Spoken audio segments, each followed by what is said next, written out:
Vous écoutez Tech Café, votre rendez-vous sur l'actualité des nouvelles technologies. Nous sommes le 4 mars 2024 et c'est l'épisode 256. Alors c'était le Mobile World Congress à Barcelone, comme chaque année, sauf quand il y a des Covid peut-être. On va vous partager quelques tendances du moment en matière de tech dans le domaine de la mobilité. On a aussi quelques infos sur l'intelligence artificielle, comme tout bon épisode de Tech Café qui se doit. Et puis des infos du côté d'Apple qui a fait des annonces, là c'est tout frais, qui se retrouve aussi avec des amendes pharaoniques à payer. On va parler de tout ça. Je suis Guillaume Vendée, podcasteur technophile enthousiaste, et je ne suis pas accompagné cette semaine de Guillaume Poggiaspala, mais j'ai le plaisir de retrouver Cassim Montia, journaliste chez Frandroid. Salut Cassim, comment vas-tu ? Salut, ça va très bien, ça fait longtemps. Merci. C'est la première fois que je viens depuis que j'ai changé de nom. Oui, dis donc, effectivement. C'est quelqu'un que vous n'avez jamais entendu sur Tech Café pour la première fois. Merci beaucoup de te joindre à moi, c'est très sympa. Et je suis d'autant plus à l'aise que, en fait, tu étais présent au Mobile World Congress, tu étais présent aussi derrière ton ordi, là, durant ces quelques heures. Moi, tu vois, j'étais derrière Dune 2, la deuxième partie, là, au ciné. Incroyable. Je ne sais pas si tu l'as vu, ce film. Ce sera ce week-end, a priori, pour moi. Oh là là, mais il faut voir ce film. Alors, je fais une petite parenthèse pour dire que Guillaume Poggiaspala m'avait, entre parenthèses, informé sur l'univers de Dune que finalement je connais très mal et qui a à prendre un peu comme étant une allégorie de l'avenir quand on voit en ce moment qu'on voit l'intelligence artificielle qui débarque à grands pas, que peut-être on voit arriver la robotique qui pourrait s'incarner au travers d'entités autonomes dans le domaine de la robotique. Et qu'on voit que Dune, il y a tout ce passé de Dune dans lequel il y aurait une guerre contre la robotique autonome. Bon voilà, tout ça est à mettre en parallèle, mais c'est vraiment captivant. C'est un film incroyable. J'ai vraiment adoré, mais je suis dispo, Cassim, pour continuer à parler de tech. Donc en tout cas merci beaucoup de te joindre à nous, et puis merci beaucoup à Xiri et Alvaro Mirandetti pour qui on déroule le tapis rouge pour cet épisode. Merci beaucoup d'avoir été sur patreon.com/techcafé, et merci beaucoup à vous qui nous écoutez de peut-être faire comme ces deux personnes.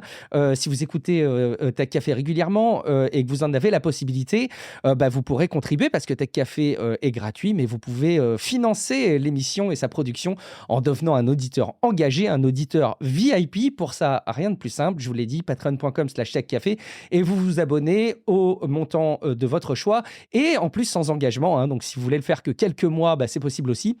Vous profitez en échange d'un flux privé pour ajouter le podcast à n'importe quelle app de podcast afin d'écouter les épisodes sans la pub, et donc vous contribuez également à financer un podcast dont le contenu se veut, on l'espère, utile, de qualité, mis à votre disposition afin que vous puissiez en profiter durant des moments de disponibilité à l'audio. Vous les connaissez, les transports par exemple, le sport, le bricolage, la cuisine. Moi j'écoute beaucoup de podcasts en faisant la cuisine.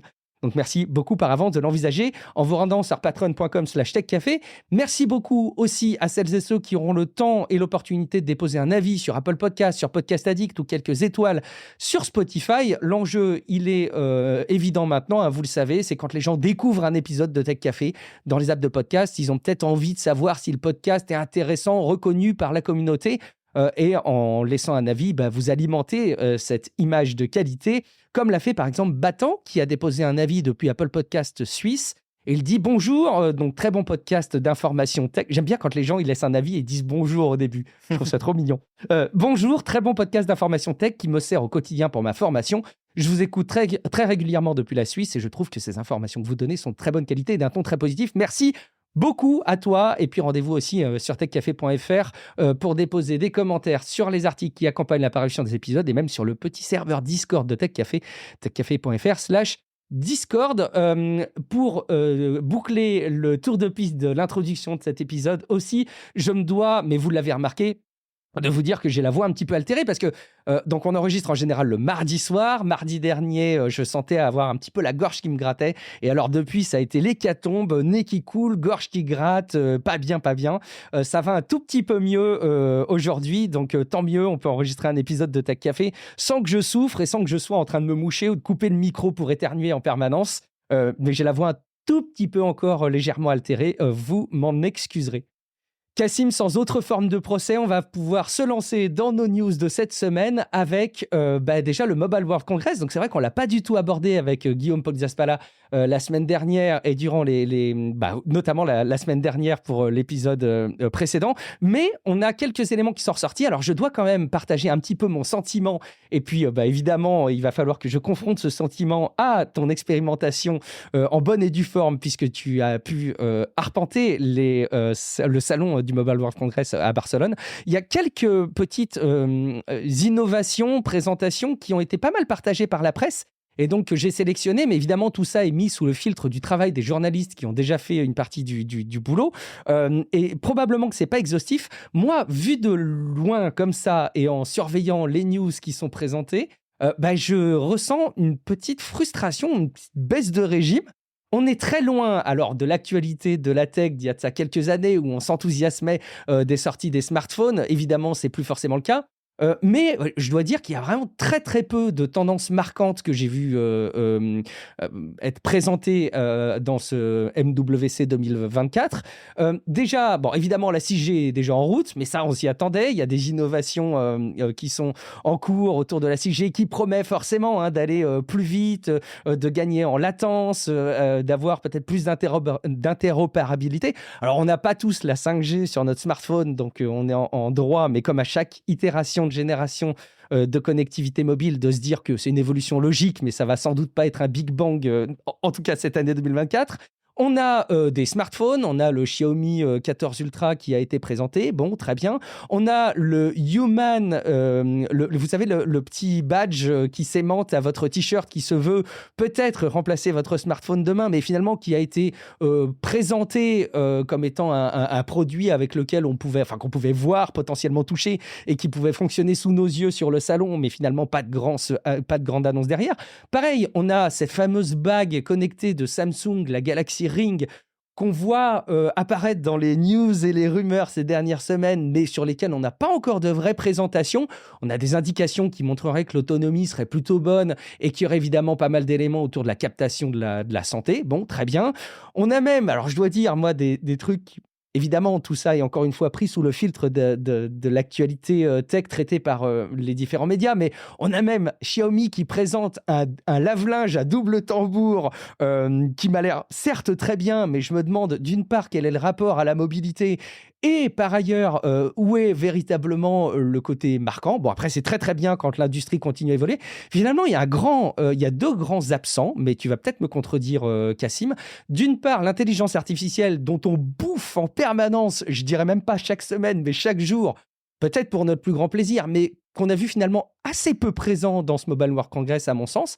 Et toujours pas, mais ça c'est peut-être mon côté un petit peu extrême sur le sujet qui va le souligner, toujours pas de grandes annonces marquantes autour du changement climatique, de la consommation de l'énergie, qui me semble être une tendance énorme et qui souffre de l'inertie de l'innovation et qu'on ne voit toujours pas arriver au quotidien. Il y a bien effectivement des marques qui se raccrochent à ça et qui nous disent qu'ils gagnent en économie d'énergie sur la production de leurs appareils, etc. Mais pour mieux balancer de l'intelligence artificielle parfois dedans. Voilà, c'était un petit peu mon sentiment quand j'essayais de couvrir l'exhaustivité du Mobile World Congress. Cassim, est-ce que tu partages un peu ce sentiment, toi qui allais là-bas, ou est-ce que tu vas me contredire et me compléter? Non, je partage forcément un petit peu. C'est-à-dire qu'en fait, effectivement, on n'est plus du tout à l'âge d'or de la tech, de l'innovation du smartphone. Et donc, à ce moment où chaque année, le Mobile World Congress était devenu le salon le plus important de l'année. Déjà, c'est plus vraiment le cas aujourd'hui, je pense. Et puis surtout, oui, on n'a plus ces révolutions d'année en année ou de mois en mois, comme à une époque. On en est vraiment loin. Et donc, on arrive à un Mobile World Congress qui, alors, regagne vraiment des couleurs par rapport il faut rappeler qu'on sort aussi du Covid d'il y a quelques années. Donc là, c'est la deuxième ou troisième itération du salon en physique depuis le Covid. Et pour le coup, il a regagné des couleurs en termes de présence, de taille, etc. On est revenu à quelque chose de pré-Covid, quoi, pour moi, en termes vraiment d'influence, voilà. Mais ça se sent pas vu de loin, justement. Tu dis ça parce que tu y as été ou parce que le fond totalement. Non, justement, parce que j'y ai été et que je vois, par exemple, la salle de presse qui, l'année dernière encore, était une simple petite pièce qui pouvait abriter une quarantaine de personnes grand max. et qui là est redevenu une sorte de hall de gare entier dédié à la presse, quoi. Fréquenté, du coup, c'est pas un hall de gare vide. Oui, exactement, oui, tout à fait. Un hall de gare voilà, parisien à l'heure de pointe. Okay. Exactement. Et en termes de superficie, enfin le truc a pris x10, quoi. Okay. Donc je pense non, il y a vraiment un regain en termes de force du truc. En revanche, par contre, je suis d'accord sur les tendances, c'est-à-dire qu'en fait, la tech se cherche. La tech est au croisement des chemins sur plusieurs sujets. Et donc, il n'y a pas une énorme tendance sur laquelle tout le monde s'est aligné ou de grosses annonces. D'abord, il y a des acteurs maintenant qui sont absents du Mobile Congress aujourd'hui. Alors, tu as mentionné la Galaxy Ring, mais globalement, Samsung, historiquement, c'était là qu'ils annonçaient leur Galaxy S. Cette fois, ils l'ont annoncé en janvier. Et même les autres acteurs, alors certes, il y a des gros acteurs chinois qui jouent encore le jeu. Il y a du Lenovo Motorola qui va présenter des petits objets un peu vitrines technologiques.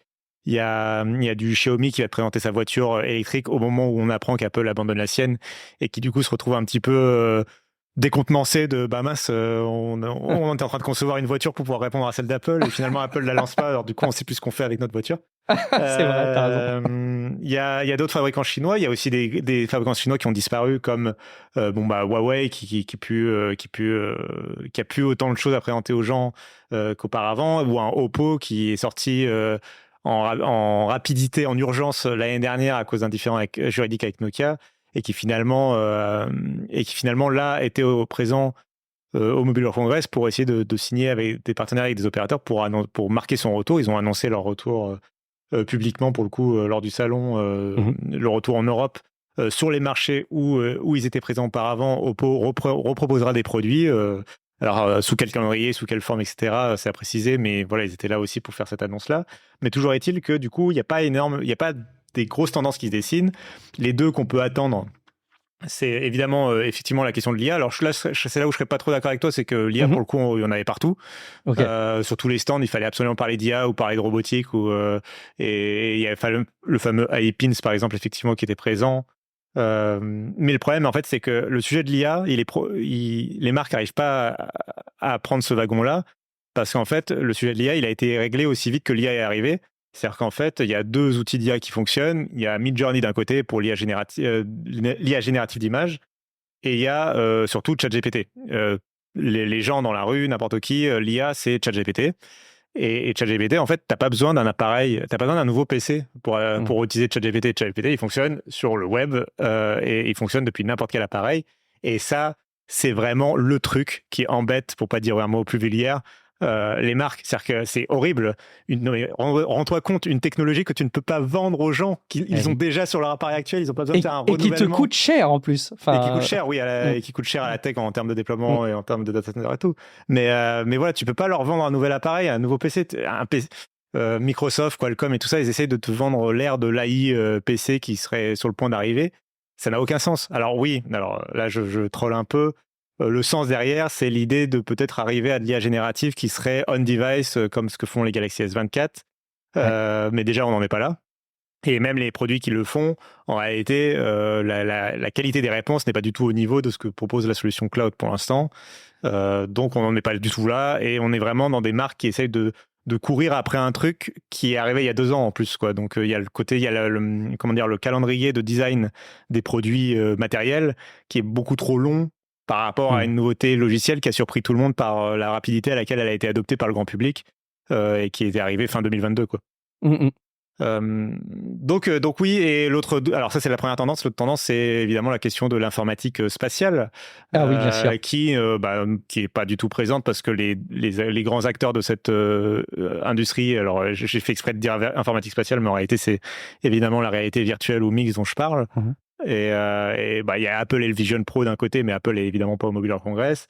Et l'autre côté, c'est les 2 autres acteurs, on va dire 3 autres acteurs. Il y a Meta qui est présent au Mobile World Congress historiquement. Et il y a Google qui prépare la réponse avec Samsung, mais ils n'avaient rien à annoncer à ce salon-là. Donc, ce sera sans doute à la Google I.O., mais pour l'instant, il n'y a rien à annoncer de ce côté-là. Et le dernier acteur que moi j'ai pu rencontrer, c'est HTC avec HTC Vive, qu'on pourrait facilement balayer d'un revers de main en disant que c'est mignon, mais HTC on s'en fiche un peu. En réalité, j'avoue que en sortie de visite, j'ai pu les interroger, j'ai pu pas mal voir ce qu'ils proposaient.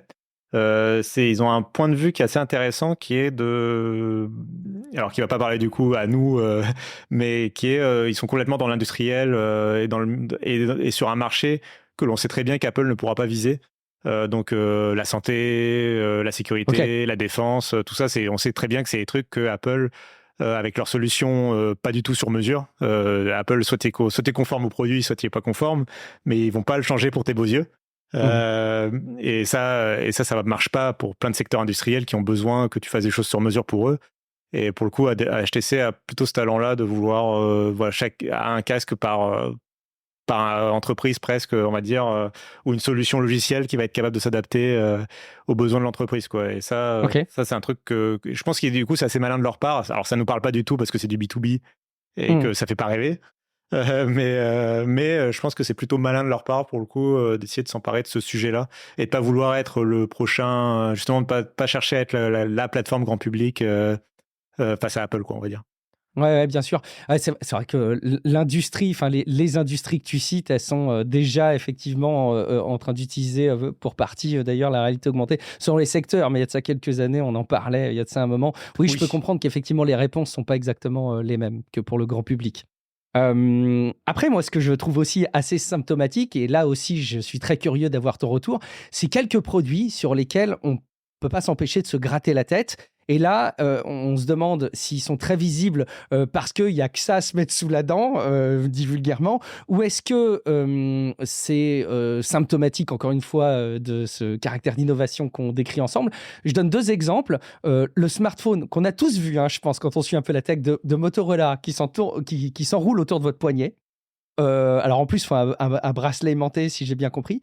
Et là, je ne peux pas m'empêcher de me dire, OK, c'est une belle prouesse technologique, c'est joli, c'est remarquable, mais à quoi ça sert?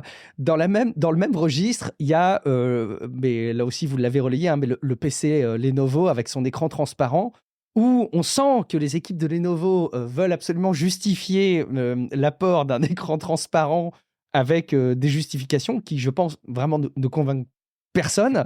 Moi, je voudrais savoir si c'est symptomatique du fait qu'il y a un traitement par la presse et que quand on n'est pas présent sur place, on ne remarque que ça parce que c'est ce qui est très visible sur des articles, ou est-ce que quand même, c'est pas un peu symptomatique de ce qu'on vient de dire sur cette espèce de frein, ou en tout cas de l'industrie qui se cherche dans la tech aujourd'hui? Un peu des deux. Alors Lenovo est coutumier du fait. Alors tu as cité Motorola et Lenovo, en fait c'est le même groupe derrière et ils sont oui, les deux marques sont les mêmes. Et du coup ils sont totalement coutumiers du fait. L'année dernière c'était le smartphone à écran étirable et le PC portable à écran étirable. Et ils étaient exactement au même endroit avec exactement la même vitrine.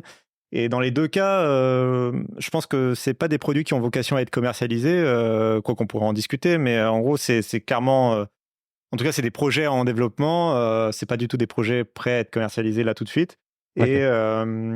Et donc, c'est vraiment totalement fait pour attirer le regard, attirer la couverture de la presse et même pas se poser de la question de l'utilité, mais juste effectivement la prouesse technologique, l'effet waouh, le côté futur et le côté que, très honnêtement, qui nous attire aussi en tant que journaliste parce que tu as envie. Quand tu couvres un salon, il y a moi je trouve qu'il y a deux intérêts à couvrir un salon. Il y a d'une part, effectivement, identifier les grandes tendances, parler des grosses nouveautés qui vont vraiment changer concrètement la vie des gens et voilà le concret qu'on va dire.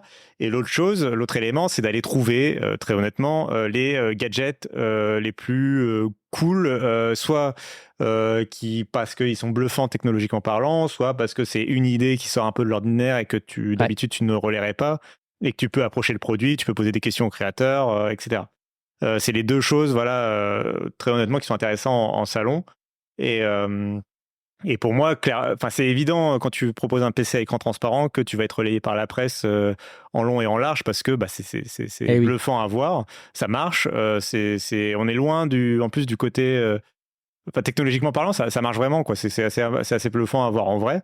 T'as vraiment l'impression de voir un truc de SF. Après, à l'usage, c'est nul. C'est évidemment évident que ça ne sert à rien. En tout cas, tel qu'implémenté comme ça. Il y a Nicolas Louche qui m'avait un peu convaincu au CES quand il avait vu pour le coup des écrans transparents mais pour des téléviseurs, etc. où Je peux être plus facilement convaincu par ça. C'était léger, notamment, hein, qui donnait un côté un peu simili-aquarium. Enfin, ça pouvait vraiment se fondre dans ton intérieur. Et puis pour du B2B, pour des vitrines, Et notamment dans des marques, dans des bijouteries ou des trucs comme ça, où tu verrais le prix, par exemple, s'afficher sur la vitre qui protège le bijou derrière lequel il est. Enfin, tu vois, ou des habillages un peu artistiques, on va dire, autour d'un produit haut de gamme, de luxe. Là, tu peux voir l'utilité sur un PC du quotidien. Enfin, il y a une très très belle BD du dessinateur Boulet qui date d'il y a une bonne quinzaine d'années, qui se moque des écrans transparents justement, et qui est toujours très vrai quand on voit ce genre de produit. C'est que personne n'a envie de voir. Enfin, déjà, en fait, le but des gens en général, c'est de utiliser des filtres pour que les gens qu'on ne voit pas ce que tu regardes par-dessus ton épaule, ce que tu es en train de regarder dans le train ou quoi. Imaginez un écran transparent, quoi. Donc non, oui, évidemment, c'est plus le côté waouh qu'autre chose. Et évidemment que ça ressort plus, ça arrive à plus tenir en surface quand il n'y a pas à côté un Galaxy S24, par exemple, qui est annoncé et qui prend toute la couverture, quoi. Ouais, bien sûr. Alors, sur les produits, peut-être un tout petit peu plus pertinent pour commencer à clore ce sujet du Mobile World Congress, mais peut-être aussi que j'ai pas tout relevé et que tu pourras compléter parce que évidemment, j'y étais pas et que je fais ça sous le filtre des sites d'actu. Alors, au-delà de tout ça, il y a le dernier né de chez Xiaomi qui m'a l'air en vrai plutôt hyper équilibré, hyper pertinent. Moi, j'aime bien leur approche d'avoir la poignée avec l'appareil photo. En fait, a priori, ça existait avant, mais là, il est vendu directement avec la poignée qui te permet vraiment d'avoir une prise en main pour la photo qui peut être assez cool. Et quand on travaille dans le milieu un peu pro sur la captation d'images, on a besoin de ce type de choses. Pourquoi pas? En plus, avec la caution des objectifs Leica, moi, ça me semblait en vrai plutôt pas mal. Mais un autre produit qui me semblait finalement très malin, et j'ai l'impression que ça a été le cas de pas mal de personnes qui l'ont vu et qui l'ont relayé, c'est la console Pocket Go de Tecno, qui est une marque qu'on ne connaît pas, mais qui en fait vend beaucoup. Et en tout cas, le Pocket Go, c'est quoi? On aurait presque pu le mettre dans la rubrique jeux vidéo en fin d'épisode. Mais imaginez, moi c'est comme ça que je le vois en tout cas, un Steam Deck ou assimilé, sur lequel vous n'avez pas d'écran, mais à la place de l'écran, on vous fournit des lunettes de réalité augmentée et qui vous permettent en gros de déporter l'écran, comme on pouvait l'imaginer, en portant des lunettes. Avec des capacités a priori plutôt convaincantes, hein, 1 Tera de mémoire, 16 Go de RAM, il y a la batterie de 50 Wh, un Ryzen 7 comme processeur. Bon, bref, en gros, on a des capacités qui peuvent être pourquoi pas sympathiques, à la hauteur de ce qu'on peut faire pour ce type de PC gamer portable maintenant.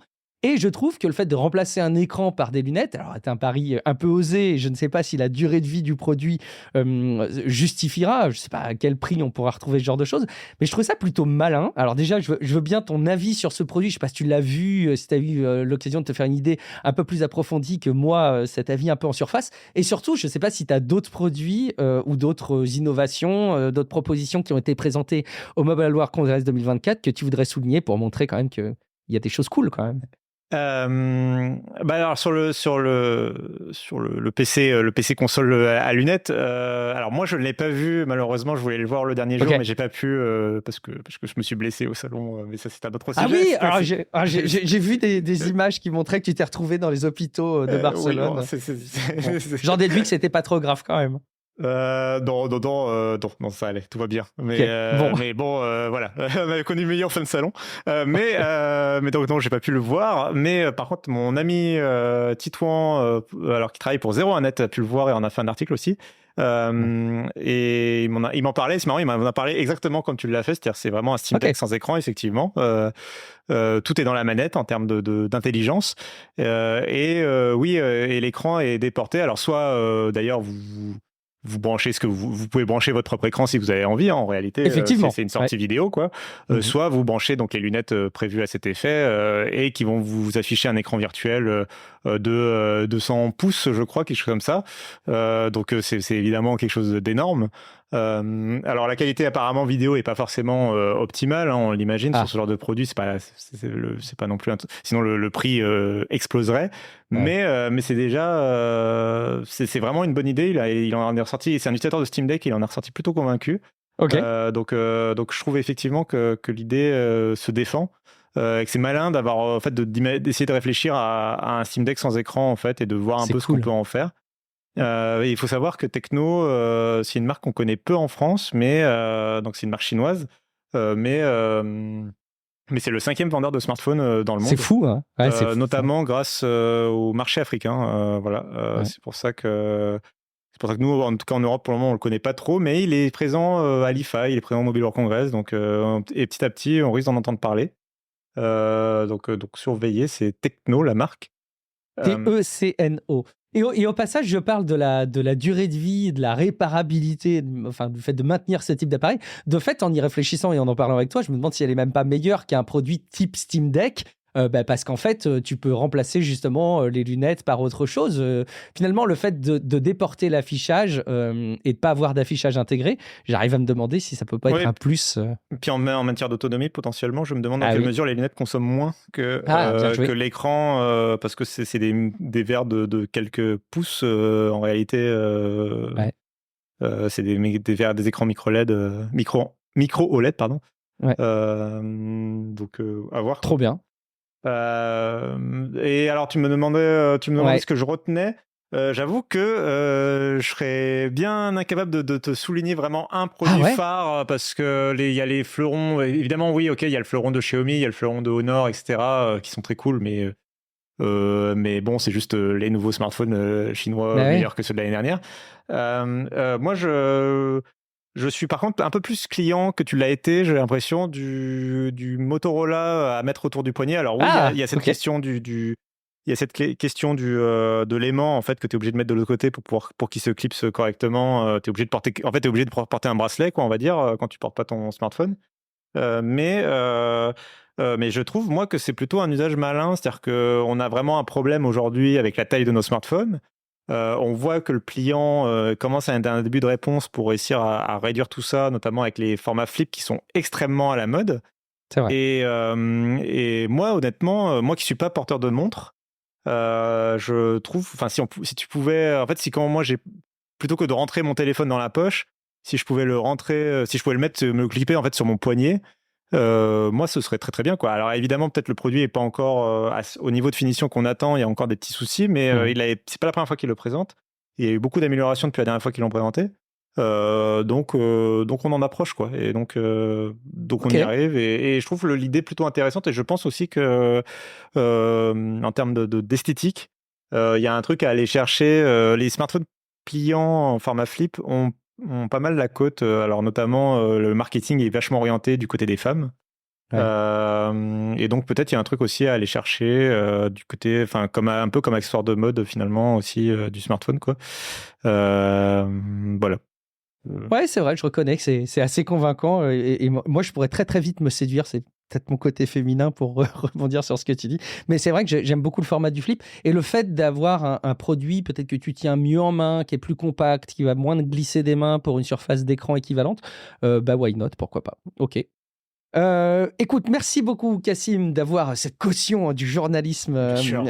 présent sur le MWC 2024. Oui, je rebondissais un dernier mot. Il y a toujours à chaque fois une accroche, une baseline pour associer les salons.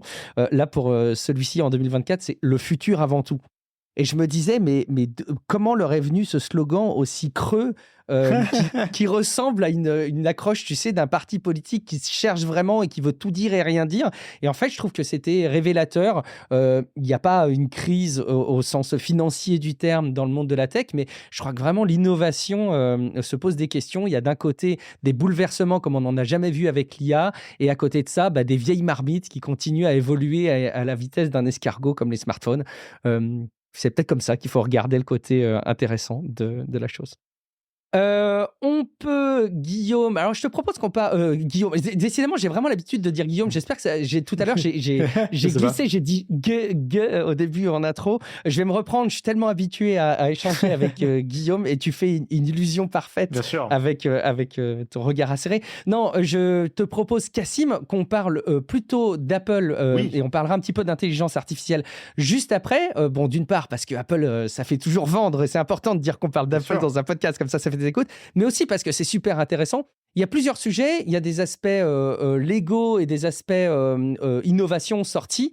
Peut-être qu'on peut commencer quand même par les annonces parce que c'est tout frais et que je suis impatient que tu puisses m'en dire plus. Non, tu voudrais qu'on parle tu vas jouer le jeu d'Apple, attention. Ah, mince, ok. Je vais le dire. Tu sais quoi? Je te prends au mot et on repart sur le conducteur tel qu'il était prévu pour que tu puisses me souligner ça et que je ne joue pas le jeu d'Apple. Très bien, tu m'as convaincu. On va d'abord reparler de cette affaire des Progressive Web Apps. Je vous fais un résumé très rapide parce qu'on en a déjà parlé dans les épisodes précédents. Mais vous savez, les PWA, les Progressive Web Apps, c'est en gros des versions d'applications, mais qui sont très sites web mis à votre disposition sur votre smartphone de manière très immersive, avec voilà, l'écran qui s'affiche au complet et qui surtout, d'un point de vue technique, ont des comportements plus proches des applications que ne le sont les sites web. Ça n'existe pas que sur iOS, hein, d'ailleurs.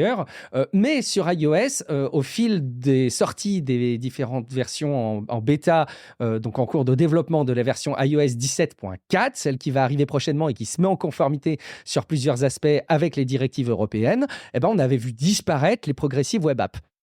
On avait bien compris qu'il y avait un souci et Apple l'a confirmé derrière en disant que il n'allait pas pouvoir mettre à disposition les PWA parce que en se mettant en conformité et compte tenu de la place que prenait Safari en concurrence avec les autres navigateurs, compte tenu de l'enjeu de sécurité qu'a Apple sur la mise à disposition des services sur l'iPhone, il ne pouvait plus assumer le fait de mettre en place les PWA pour les versions européennes d'iOS. Patatras, c'était un gros problème qui a commencé à soulever des regards attentifs, notamment de la part de l'Union européenne, hein, qui a dit qu'ils allaient enquêter sur le sujet, et enfin en tout cas qu'ils allaient possiblement ouvrir une enquête et s'intéresser à ce sujet. Et finalement, Apple est revenu en arrière et ils se sont, tout simplement, ils vont mettre à disposition les PWA alors je ne sais pas si c'est directement dans la version 17.4 qui va sortir là très prochainement ou dans une version mise à jour peu de temps après. Je pense que ça va arriver en même temps. Ils vont réintégrer les PWA, donc plus de problème. Je pense qu'on sent le poids du régulateur qui arrive alors de tous les côtés et on sent qu'il y a un petit mouvement de panique. Quelques indicateurs qui montrent qu'il y a un mouvement de panique à ce niveau-là. Donc il y a déjà d'une part l'Union européenne qui annonçait possiblement enquêter suite à la disparition de ces PWA sur iOS. Mais on a aussi 34 entreprises dont évidemment vous connaissez hein, les entreprises qui sont au cœur de la manifestation, plutôt en première ligne de la manifestation sur ce genre de sujet comme Spotify et Epic, qui se plaignent dans une lettre ouverte, je crois, et qui a été adressée à l'Union européenne également pour montrer à quel point ils sont inquiets de la tournure de la part d'Apple sur la mise en conformité, notamment concernant le DMA, le Digital Market Act. Et alors, il y a un document, alors pour moi, c'est vraiment un effet quelque part stressant, mais je pense que je ne suis pas assez aguerri dans les dispositifs de lobbying pour vraiment mesurer l'enjeu. Il y a un document de plusieurs dizaines de pages qu'Apple a sorti, qui est en fait, alors je l'ai parcouru, je ne l'ai pas lu en intégralité, mais qui parle plein d'aspects et vraiment lunaire. On a vraiment l'impression que c'est un document adressé à des responsables politiques, mais qui est envoyé, tu sais, en one-to-one et qui n'est pas diffusé habituellement en public. Et là, ils se sont dit, non, mais voilà, envoyez ça en public, envoyez ça sur Internet, prenez la parole massivement. Et alors, il y a dans ce document des témoignages, je ne comprends pas comment ça a pu arriver, mais des témoignages de personnes qui, je pense, assez... c'est crédible, hein, c'est pas inventé ces témoignages, mais c'est des extraits de mails qui ont été envoyés à Tim Cook, de la part de personnes qui montrent, alors non seulement qu'ils sont pas à l'aise avec ce qui se passe au niveau de la réglementation européenne, mais qui sont même inquiets. Voilà, ils sont même inquiets. Ils vont pas installer des applications qui ne sont pas mises à disposition sur l'App Store parce que vraiment ils craignent pour la sécurité de leur appareil. Alors encore une fois, je ne remets pas en question le fait qu'il y ait pu y avoir ces emails. Tout porte à croire que c'est des vrais emails. Mais comment est-ce qu'on peut imaginer qu'ils sont représentatifs d'une part de l'ensemble de l'opinion? Alors, ils disent pas que ces mails sont représentatifs de l'opinion des consommateurs en général, mais c'est quand même fou d'avoir cette espèce de sélection de quelques messages comme ça qui laissent imaginer que les gens seraient massivement inquiets et qu'ils auraient massivement peur de ces évolutions. Peut-être qu'ils jouent sur une forme de flou. Coup de tonnerre, évidemment, avec une amende qui a été présentée, c'était quand? C'était aujourd'hui. de près de 2 milliards d'euros concernant la gestion par Apple de la musique. Alors, c'est Spotify qui est derrière, évidemment, cette plainte. Je crois que ça date depuis 2019. Une amende monstrueuse quand vous devez sortir quand même votre carnet de chèques, même si vous êtes Apple et que vous avez beaucoup d'argent, de 2 milliards d'euros, 1,8 milliard d'euros pour être exact, au sujet d'une problématique légale. Je pense que ça peut être un peu embêtant, à minima. On est dans une situation où on sent quand même une forme de mouvement de panique, j'ai l'impression, de la part d'Apple au sujet des régulateurs, et ça donne quand même l'impression que ça porte ses fruits, quoi. Après, pour le meilleur et pour le pire, peut-être, mais que ça porte ses fruits.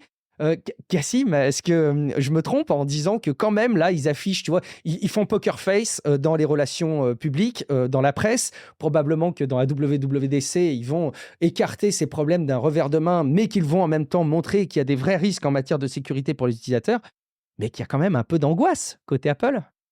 Moi, j'avais commenté le fait que, par exemple, le vouloir retirer les PWA en sous prétexte d'un problème de sécurité, alors que c'est géré parfaitement partout sur toutes les autres plateformes du monde entier sans qu'il y ait le moindre problème de sécurité, c'était un terrible aveu de faiblesse de la part d'Apple. Ça montrait qu'Apple n'était pas du tout maître de la situation et n'avait pas confiance dans ses équipes.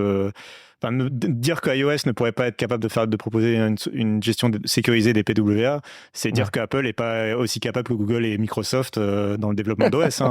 Et à ce moment-là, il y a peut-être des ingénieurs, peut-être il faudrait qu'ils aillent voir chez Microsoft et Google s'ils ont peut-être des conseils d'implémentation. Voilà. C'est mot pour mot, je crois, ce que Guillaume Poggiaspala a dit il y a 2 semaines. Donc tu vois, je fais bien de me tromper en m'adressant à toi, en me trompant de prénom. Donc c'est toujours ça qui est un peu ridicule avec les réponses d'Apple. Et effectivement, il y a aussi parce qu'en fait, Apple est dans une situation un peu compliquée où à la fois, je veux bien leur prêter, le fait de proposer un écosystème, de proposer une plateforme, etc., et de vouloir faire de l'argent avec en tant qu'entreprise privée, etc., et donc de faire tout ce qu'ils peuvent en termes de lobbying pour qu'on les laisse faire ce qu'ils veulent faire sur leur propre plateforme. Là où je trouve que Apple va trop loin, c'est après, des fois, quand ils vont où ils vont vraiment dans le service minimum au niveau de la conformité à la réglementation, où ils jouent aux imbéciles, en fait. Ils jouent aux imbéciles avec la décision des juges, ils jouent aux imbéciles avec la loi. Et ça, pour moi, c'est un jeu assez dangereux de leur part. Je trouve que, par exemple, la façon dont Microsoft gère le politique est beaucoup plus intelligente, c'est-à-dire que Microsoft est toujours... Ils ont plus d'expérience. Exactement, exactement. Ils ont été chaudés, crin l'eau froide. Ils ont complètement perdu un certain nombre de procès au début des années 2000, et depuis, Microsoft, c'est le meilleur ami des régulateurs. À chaque fois, ils sont les premiers à intégrer la réglementation, même quand elle n'est pas obligatoire, etc., pour montrer qu'ils sont les bons élèves de la classe, et ce qui leur permet après, quand ils font un rachat à 80 milliards de dollars, d'obtenir validation auprès de l'Union européenne sans trop de problèmes. Effectivement. Donc, il y a peut-être juste Teams. Parfois, je me dis, il ne faudrait pas qu'ils fassent trop de bêtises avec la manière dont ils... Oui, mais voilà. Et c'est pas pour dire que Microsoft, c'est des gentils, c'est juste qu'il y a une stratégie politique qui est différente et que Apple gère mieux. La même. Et pour moi, Apple, dans sa façon un peu casse-cou de gérer les trucs, en fait, Apple ne réalise peut-être pas encore vraiment bien son côté monopolistique et le fait que c'est plus la plateforme minoritaire qu'il l'a toujours été. Et c'est ça, je pense, qui peut un peu jouer des sales tours à Apple. Moi, je pense qu'il le réalise très bien, mais qu'évidemment, la stratégie sur le plan juridique vise à montrer que non, ce n'est pas le cas. Bon. Mais en tout cas, ils ont une stratégie qui fonctionnait du temps où ils étaient faibles, et je pense qu'elle fonctionnera de moins en moins à mesure qu'ils gagnent en force. Donc voilà, et donc effectivement, ils ont cette amende de 1,8 milliard d'euros en Europe, là, concernant Spotify. Tu parlais de la réponse de ce document européen où il y a les fameux mails adressés à Tim Cook où tu as l'impression que c'est vraiment c'est écrit comme les lettres envoyées au président nord-coréen pour dire à quel point c'est un leader d'exception et à quel point l'avenir est radieux avec lui, quoi. Oh, la comparaison est difficile. Je comprends ce que tu veux dire. Oh là là, monsieur Cook, vraiment, quel leader vous êtes. Vous êtes vraiment le meilleur président qu'Apple ait pu connaître. Je parle vraiment en toute objectivité. Signé Henri C. Vraiment, ou sinon, c'est un peu les avis vus à la télé, 5 étoiles sur 5, depuis ma vie a changé.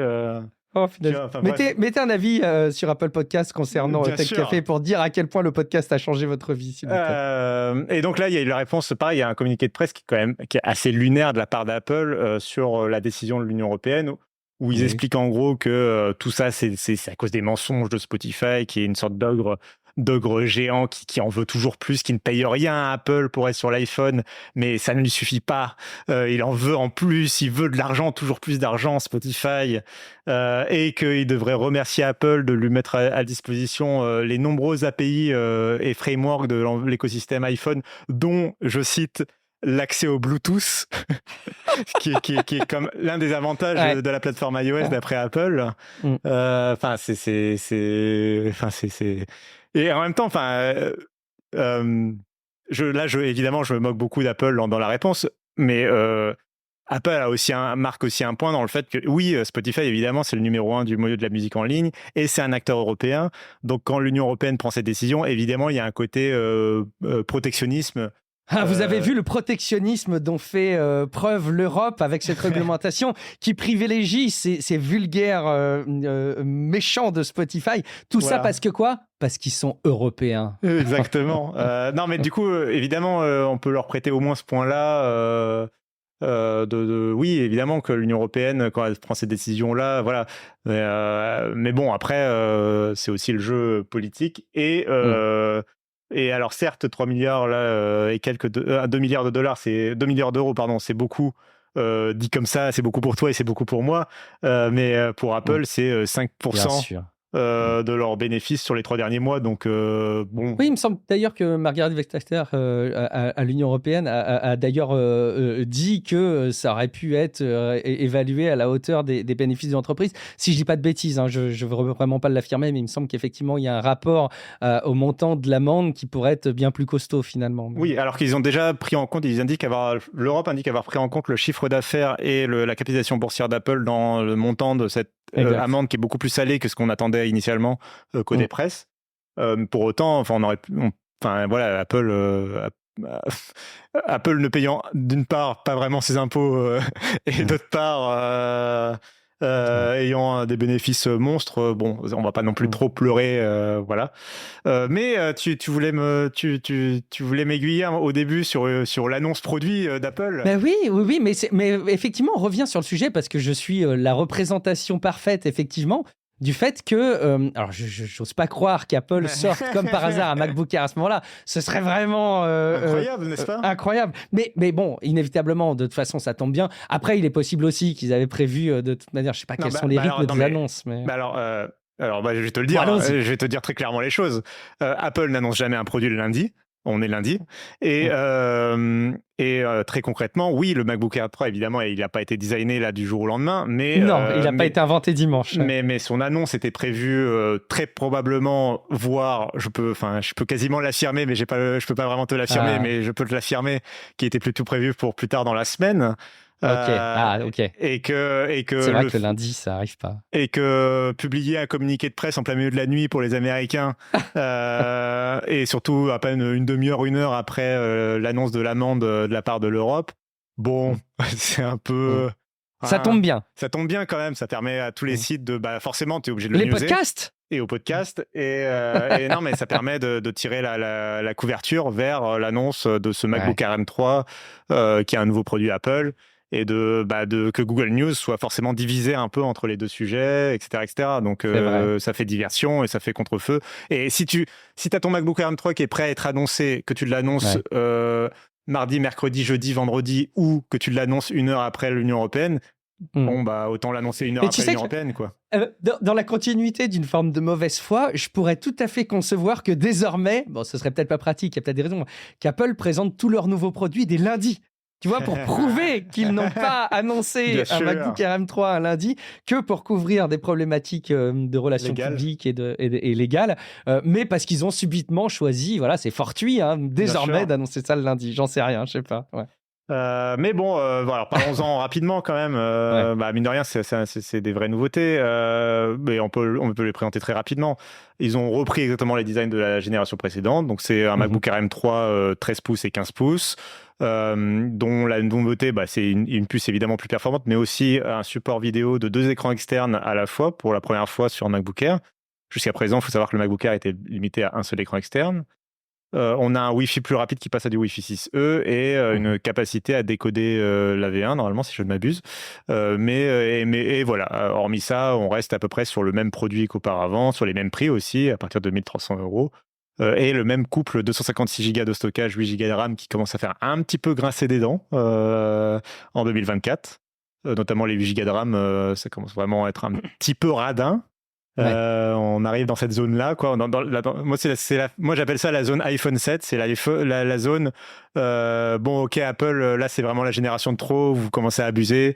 Peut-être la prochaine génération, il faudra peut-être se bouger un petit peu, quoi. Ouais, je On est comprends. dans c'est aussi la génération. On pourrait aussi appeler ça l'effet iPhone 16 Go. Voilà. Euh, C'est plus acceptable. et à côté de ça, donc le MacBook Air M1 qui du coup disparaît du catalogue pour la première fois, Mhm. et le MacBook Air M2 qui reste au catalogue pour moins cher à partir de 1200 euros.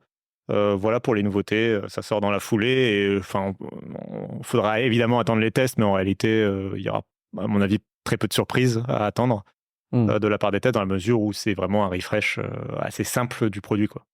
Bien sûr. Mais après, il était question aussi qu'ils renouvellent la gamme des iPads, si je ne dis pas de bêtises. Donc, effectivement, il y a peut-être d'autres annonces à Oui, à venir. venir. Oui, oui, oui, oui, très Mm. probablement. Mais là, de ce qui est concret Au là moins. aujourd'hui, c'est ça. Et je rajouterais sur les MacBook que du coup, on fait disparaître. Je crois qu'il n'y en a plus aucun MacBook de design Intel qui soit au catalogue. Comme ils ont déjà renouvelé les pros, oui, je suis à peu près sûr de moi. Ouais, il me Tous semblait que c'était les déjà le cas, en fait, non? Non, alors, ce que je veux dire par là, c'est que le MacBook Air M1, c'était un design, c'était un châssis conçu pour les processeurs Ah oui, Intel à ok. l'origine. D'accord, j'ai compris. Il n'y a plus aucun design qui a été associé à la sortie d'un produit sous version Intel, c'est C'est ça? ça, exactement. Mm. Là, on a À vraiment part le un Mac Mini, catalogue. peut-être? Le Même Mac le Mini Mac qui Mini, change je pas de faire. crois, avait gagné enfin, avait réduit en taille au passage à la puce Ok, M1, je crois, c'est possible, peut-être, ouais. à Ok, vérifier. Mais en tout cas, voilà, on a vraiment une gamme complète qui a été de A à Z conçue pour du Apple Silicon désormais, quoi, en fait. ok. On sent que c'est une génération qui est passée et puis on sait que ça leur a bien profité et quelque part même les consommateurs au final, enfin les utilisateurs de Mac, je pense, en profitent largement. C'est quelque chose qu'ils ont réussi à bien gérer, j'ai l'impression, comme virage. On enchaîne, Cassim, je te Oui. propose, on va laisser Apple de côté, mais on va parler un tout petit peu d'IA avant. Je vais te lister peut-être rapidement les sujets parce que finalement, il y a peut-être pas forcément beaucoup à en dire, mais tu te sentiras libre de réagir autant que tu le souhaites. Alors, en matière d'intelligence artificielle, j'ai noté 3 sujets. Le premier, c'est Automatique, qui est une boîte à laquelle on ne pense pas toujours, mais c'est finalement assez costaud, puisqu'ils ont racheté quand même WordPress il y a de ça quelques années maintenant. Et donc, c'est la boîte qui détient, alors, je ne sais plus quel est le pourcentage, mais plus d'un site, enfin, il y a plus d'un site sur deux qui fonctionne avec WordPress, d'après les statistiques qui étaient sorties. Je crois même que c'est un petit peu au-delà. Bon, ils ont aussi Tumblr, qui est plus anecdotique maintenant, mais il y a quand même WordPress. Et on a eu un petit souci, un petit vent de panique là aussi au sujet de Automatique qui a commencé à se mettre en discussion commerciale pour vendre le contenu qui est diffusé sur WordPress, donc comme je vous le dis, sur une bonne partie des sites internet dans le monde, à des entreprises comme Midjourney ou OpenAI à des fins d'entraînement d'intelligence artificielle. Alors ça a effectivement fait mauvais genre parce que ça veut dire que potentiellement, de facto, à chaque fois qu'on met à disposition du contenu sur WordPress, potentiellement ça peut servir à des entraînements. Il a fallu qu'ils réagissent. Ils ont très vite expliqué qu'ils allaient permettre en toute facilité à l'utilisateur de se mettre en réglage opt-out, donc de refuser cette mise à disposition du contenu. Petit problème, c'est par défaut, ça laisse un peu imaginer que le contenu peut être fourni si vous n'intervenez pas de manière explicite. Donc, bon, ça va demander de leur part des petits ajustements. Encore une fois, les choses ne sont pas complètement calées, mais évidemment, c'est des choses à surveiller et on sait à quel point les données d'entraînement pour l'intelligence artificielle, c'est important et à quel point potentiellement, on va avoir du contenu qu'on gère aujourd'hui sans avoir connaissance justement que ça va nourrir des intelligences artificielles demain. Squarespace, qui est aussi un autre outil qui met à disposition des moyens de créer son site internet, a introduit des options similaires pour bloquer la mise à disposition des contenus qui sont faits avec leurs outils pour les données d'entraînement des intelligences artificielles. Ça, c'est un premier point, donc à surveiller. Et on ne se rend pas compte parfois du poids que peuvent avoir certaines entreprises et certains acteurs dans ce domaine-là.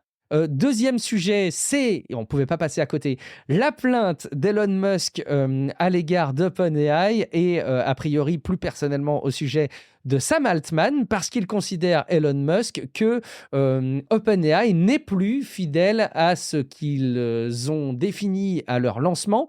On peut rappeler que Elon Musk était partie prenante et a même participé au financement d'OpenAI au départ. On parle de plusieurs dizaines de millions d'euros entre 2016 et 2020.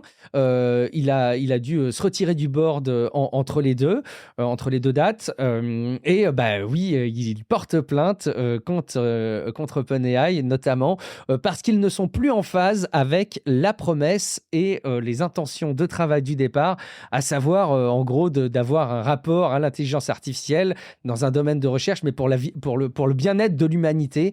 Et là, il considère maintenant qu'on est trop loin de cette proposition de départ et qu'on est dans des propositions mercantiles, notamment avec ce partenariat avec le diable, Microsoft.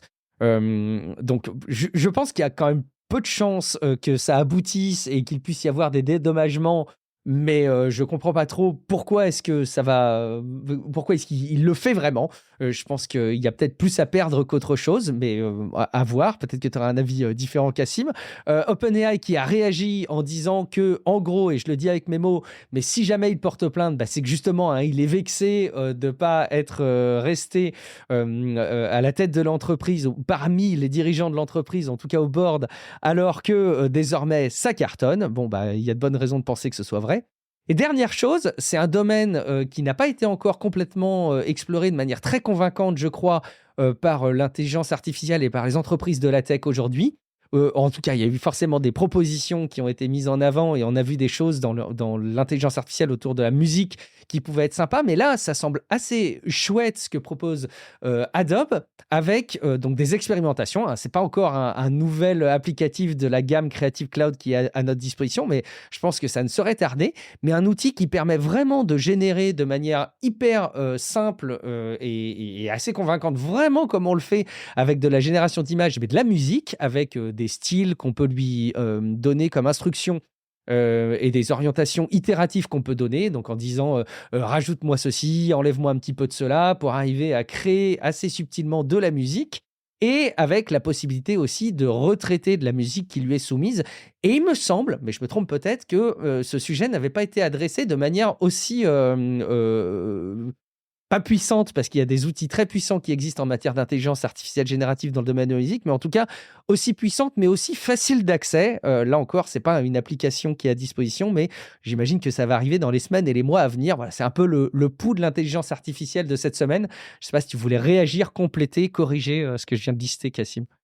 Non, alors du coup, sur le dernier point sur la solution d'Adobe, moi je pense que les gens peuvent tout de suite imaginer quelque chose de mon Dieu, composer de la musique sur le prochain tube de Spotify.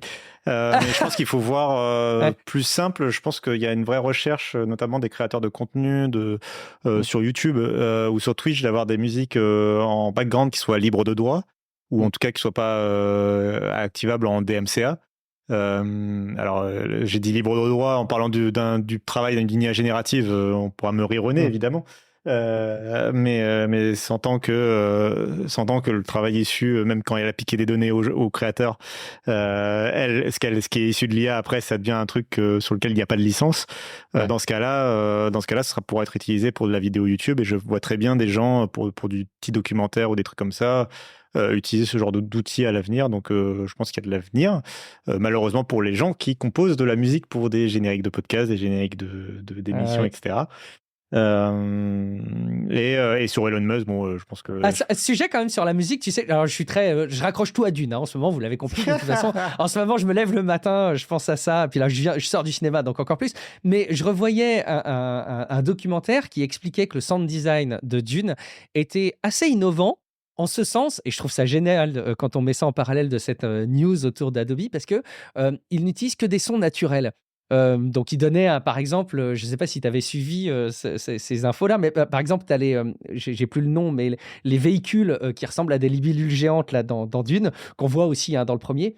Le son a été travaillé en faisant un mix entre une tente qui flottait au vent dans une tempête, un scarabée qui battait des ailes et un ronronnement de chat.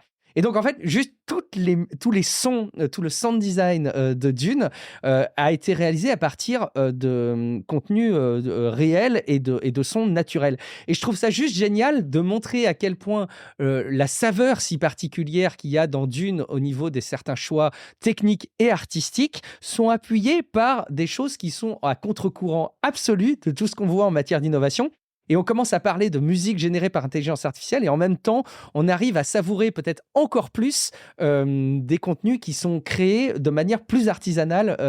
Bon, voilà, je trouvais juste que le parallèle était assez rigolo et assez remarquable. Bon, il y a peut-être que moi qui m'enthousiasme là-dessus.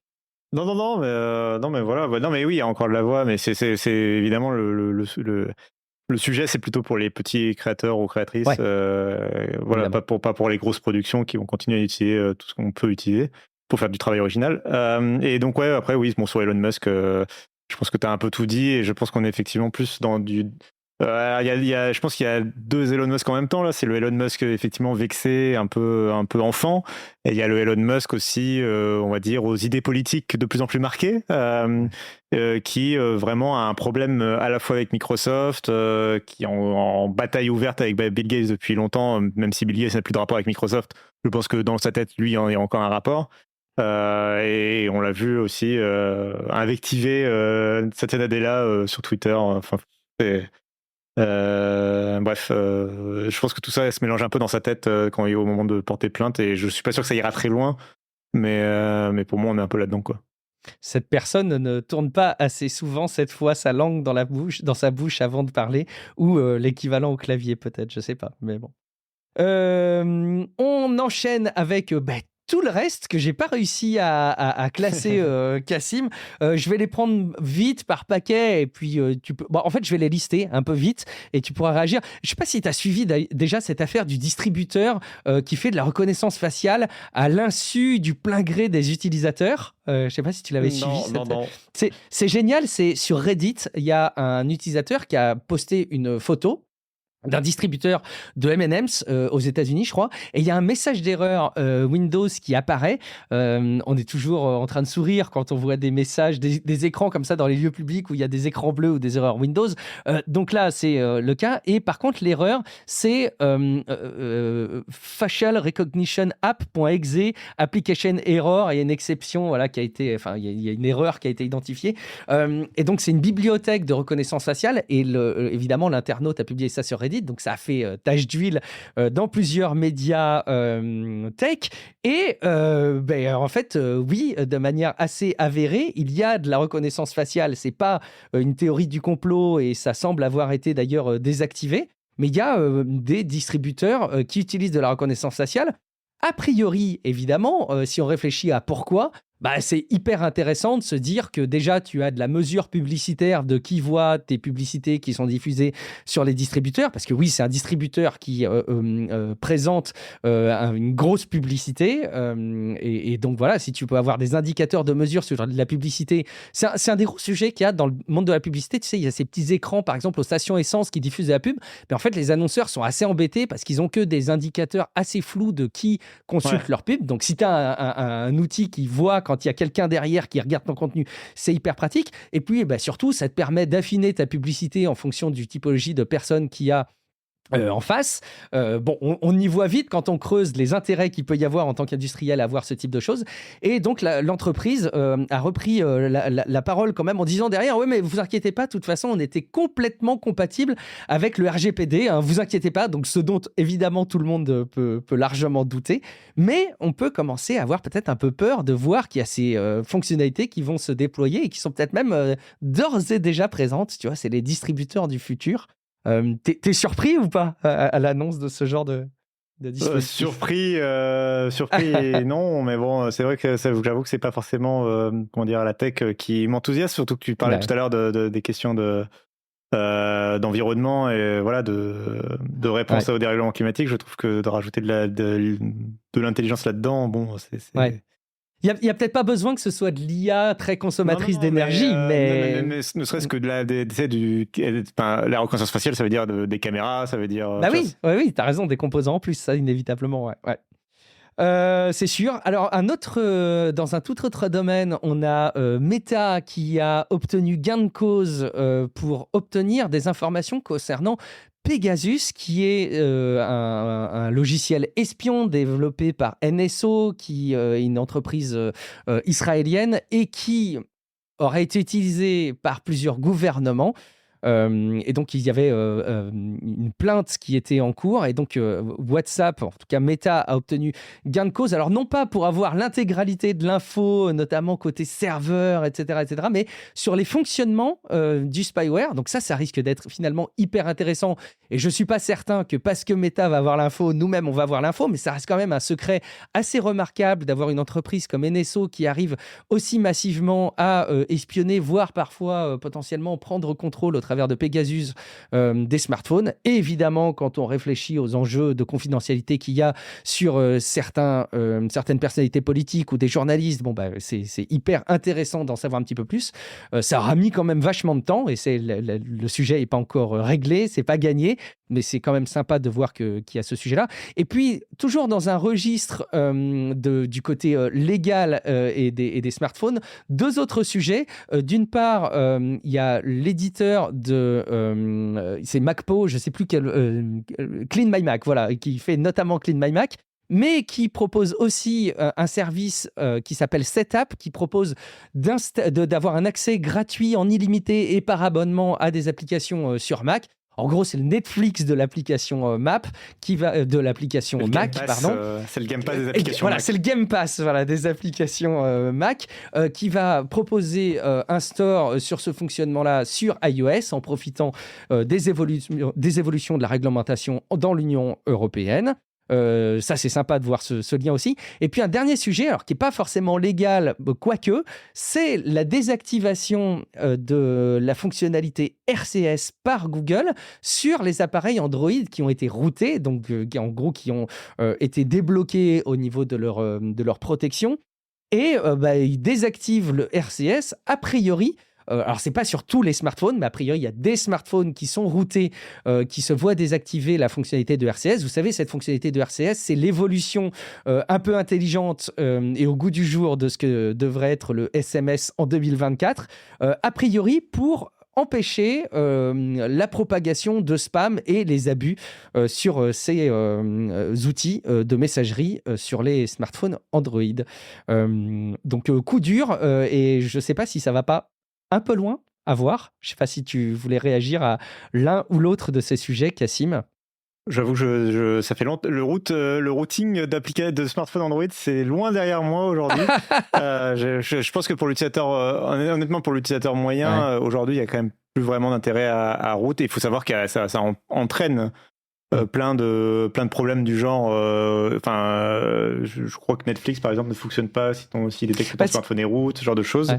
C'est-à-dire que très vite, tu n'as plus accès aux Google Play Services qui sont quand même assez essentiels. Il y a notamment des smartphones qui se targuent de ne pas dépendre de Google. Alors le problème, c'est que tu as plein d'applications un peu courantes qui ne fonctionnent plus, les applications bancaires, etc., pour un certain nombre de raisons, malheureusement parfois assez légitimes, mais bon.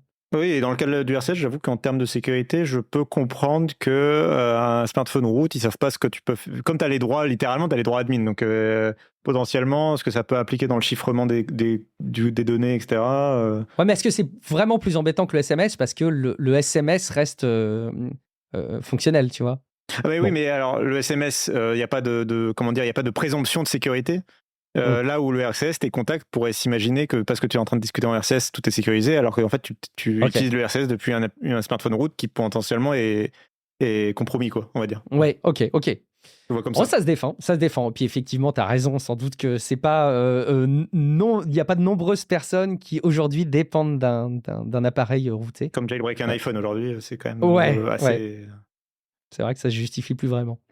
Les ventes du Vision Pro, Cassim, seraient pas Ouais. si mauvaises que ça, en fait. Alors, c'est Ming-Chi Kuo, l'analyste, qui serait plutôt bien renseigné, qui aurait identifié le fait qu'il y aurait eu plus d'expéditions de produits que ce que Apple aurait initialement prévu. On parle de entre 200 000 et 250 000, là où Apple aurait initialement prévu des quantités entre 150 000 et 200 000. Et les retours seraient finalement inférieurs à 1%. Et j'arrive pas à me rendre compte, mais j'ai l'impression qu'effectivement, c'est pas beaucoup. Ceci étant, il y a une news dans la news, c'est de se rendre compte qu'en fait, quand on met bout à bout ces infos, ça laisse quand même imaginer que Ming-Chi Kuo, tout aussi fiable qu'ont été beaucoup des informations, ou plutôt des leaks ou des rumeurs qui ont été partagées, finalement, il y a peut-être plus autant d'accès à de l'info parce que finalement, ça reste somme toute assez flou comme info. C'est-à-dire que ce 1%, c'est un chiffre relativement précis, mais qu'on peut avoir si on a une estimation précise du nombre d'appareils qui ont été expédiés, parce que finalement, si tu es sur une fourchette aussi floue de parler de moins de 1%, peut-être que c'est pas vraiment très, très précis à voir. Mais bon, les succès seraient pas si mauvais que ça. Finalement, je ne sais pas s'il y a grand monde qui supputait le fait que ça pourrait être un échec commercial absolu, le Vision Pro. Je suis pas certain. À voir. Je te voyais avec un Vision Pro en Oui, photo oui, dans les oui. coulisses. Tu l'utilises pour travailler en mobilité, c'est ça? En fait, surtout, je suis en train de m'occuper du test, donc j'essaye de mettre à l'épreuve les promesses d'Apple, promesses de remplacer un MacBook, promesses de remplacer un téléviseur, etc. Ok. Et alors? Ton Alors, sentiment il faudra lire à ce stade? le test de fond. C'est bien. Je peux répondre vraiment rapidement. Alors, à ce stade, je vais pas révolutionner ce qu'a dit le reste de la presse. C'est un produit qui est beaucoup trop prototypal, quoi, à ce stade. Sur le plan technique, il y a plein de trucs qui fonctionnent bien, mais le logiciel n'est pas du tout prêt. Et moi, en l'occurrence, j'ai tenté de vraiment l'expérience de vraiment remplacer un Mac, c'est-à-dire de ne pas connecter un Mac sans fil au C'est Vision courageux. Pro. De vraiment l'utiliser, d'utiliser juste le Vision Pro tout seul avec quand même un clavier Bluetooth et un trackpad, mais comme ça. Et donc très concrètement, écrire un article avec le Safari du Vision Excellent. Pro. Et enfin, le truc est, enfin, dès que j'ouvre 3 fenêtres, le truc plante au bout de quelques, Ah bon? des grosses instabilités. Des grosses instabilités qui font que je pouvais pas, j'avais pas le niveau de confiance suffisant pour travailler. J'ai perdu plusieurs fois des paragraphes de texte. Ah mais attends, c'est hyper important ce que tu me dis, parce que là, à ce stade, j'ai l'impression que le Vision Pro, on peut être convaincu ou pas par le produit, par les usages. Ça, c'est une chose. Et je pense que là, les avis divergent et qu'on en parlera encore un moment. Il y a aussi, de l'aveu de beaucoup, le fait que c'était une première version, dans le sens où c'est pas évidemment une version grand public de par son prix, de par la proposition de valeur que c'est, mais vraiment, j'ai jamais entendu un manque de fiabilité, même logiciel et dans les usages, au point que ça planterait à partir du moment où tu mets 3 fenêtres. Enfin, ça me paraît là, j'ai vraiment, fou, ça. c'est pas, disons que c'est pas systématique, mais j'ai vraiment eu plusieurs fois. Ça arrive. Et des fois où je suis en train de, je me suis vraiment mis en quête d'utilisateur. J'écris mon article et en fait, d'un coup, tout se ferme et les fenêtres se réinitialisent. Et c'est vraiment un plantage façon iPhone OS 2.3. C'est le retour au dashboard, sans que les applications soient lancées. Et t'es obligé de les relancer. Alors, elles se relancent au même endroit, mais du coup, l'article a perdu des paragraphes. Et puis voilà, des petits problèmes de finition de logiciel tu peux pas faire ça, parce que c'est Apple Vision OS 1.0 et que ça arrivera plus tard. Mais malgré tout, relativement convaincu par la technologie du truc et le fait que j'ai totalement confiance dans Apple, dans le fait que ce que là j'utilise n'est pas ce que Apple aimerait que j'utilise dans 1 an, 2 ans, 3 ans, avec des évolutions d'OS et des évolutions de l'appareil.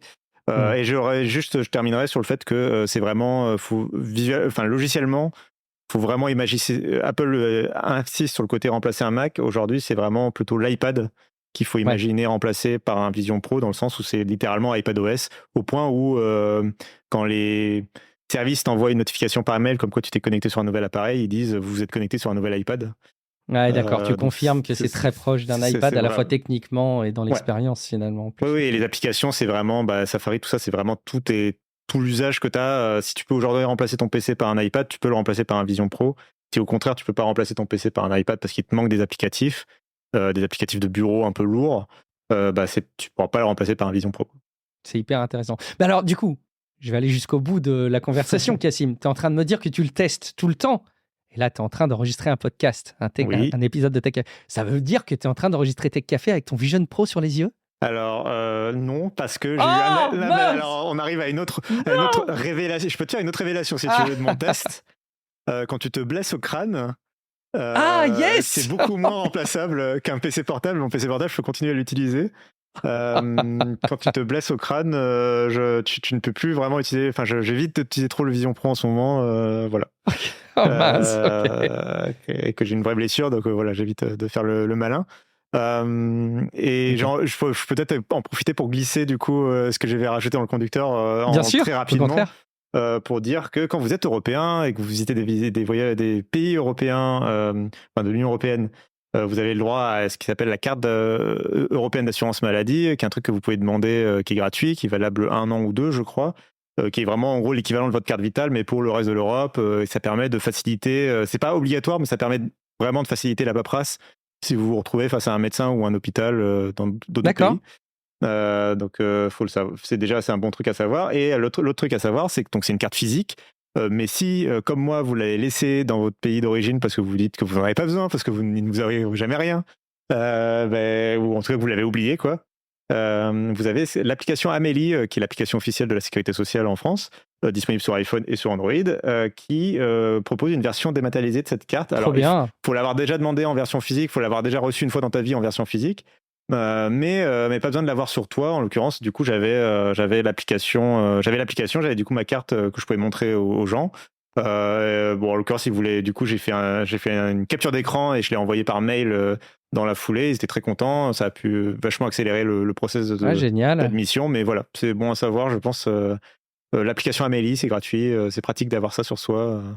Trop bien, trop bien. Alors j'ai toujours la particularité, moi, tu sais, enfin, tu sais pas, mais je suis affilié à la MSA. Je fais partie de ces gens qui sont affiliés à la mutuelle sociale agricole plutôt que la sécurité sociale. Je pense que ça doit fonctionner à peu près Oui, pareil, mais normalement, ça dépend d'Amélie. normalement, je pense Dans que ça l'appli doit quand MSA, même. peut-être. Ouais, je pense qu'Amélie même te prend en charge, même si tu es Ah, pas. ok. C'est vraiment le truc de l'État au-delà de. Enfin, je pense que ça marche aussi. Honnêtement. D'accord, ok. Eh ben, très bien. Moi qui, tu vois, ai vérifier, pour tu me diras. objectif de faire quelques petits voyages en Europe, notamment cette année, eh ben, je pense je vais commander ça pour toute la famille, comme ça. Hyper intéressant. Et donc, oui, Vision Pro, quand t'as une bosse, c'est pas possible, quoi. Ok. Ouais. Je termine alors encore avec une histoire rocambolesque avec un produit Apple, mais ce n'est pas Cassim avec le Vision Pro qui ne peut plus le porter parce qu'il s'est blessé, mais alors c'est pas n'importe qui, c'est pas n'importe quel kidam, mais c'est un ancien pilote de Formule 1 qui a, je sais pas si tu as vu cette histoire, mais c'est juste rigolo à lire, oublié ses AirPods dans un avion d'une compagnie aérienne, c'est United, et il les a oubliés au point qu'il a vu que les AirPods se promenaient d'un trajet en avion à l'autre. Il a pu traquer comme ça On dirait, tu sais, les infos qui ont suivi l'annonce des AirPods ou des AirTags plutôt. Et là, c'est encore un nouveau témoignage du même style. Et problème, et donc il a tweeté en mentionnant la compagnie aérienne en disant « Oh, mes AirPods, vous allez les retrouver, oui ou non ?» Et au départ, il supputait le fait que les AirPods étaient pas... en gros, que les avions n'étaient pas nettoyés et que les AirPods... ils étaient toujours à la même place, mais il a commencé à se rendre compte que petit à petit, les AirPods, ils continuaient à faire des trajets en avion, mais ils allaient aussi dans les hôtels, ils allaient se balader. Voilà, en continuant à faire des recoupements, il en a vite déduit qu'hélas, probablement, un salarié de la compagnie avait volé ses AirPods, ne l'avait pas dit et les avait gardés.